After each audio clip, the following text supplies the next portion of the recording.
Assalamu alaikum friends, welcome to Knowledge TV. Today we are going to discuss the modal verb could and its uses. Could is used for the past ability. Let me give you an example. I could play cricket. I could play cricket, it means it shows the past ability of a person.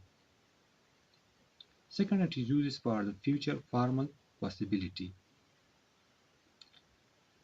For the formal future possibility, for example, you can say like this: it could rain tomorrow. So it means that the rain has started not now. It will be rain, just like this. It will be rain tomorrow and it could rain tomorrow. It's just like same sentences, but in different form. So could is used for the past ability. You see that it could rain tomorrow. Third use is it is used for the polite request and permission.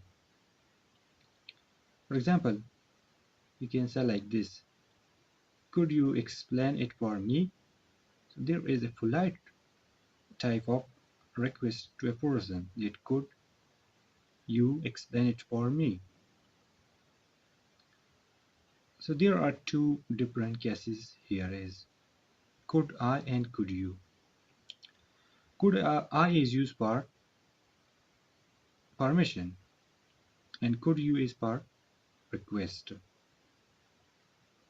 Could I use your phone? Could I use your phone? So here it is permission. You are taking permission here. Could, or you can say like this: could I use your pen? So here you want to take permission from the person that the person have the pen. Could I use your pen? So here is permission. The second, could you, it is used for request, just like this: could you explain it for me? Okay, so could you explain it for me, it just shows a request of the person. So I hope you understand the uses of could. Inshallah, next video I will discuss may and might and its uses.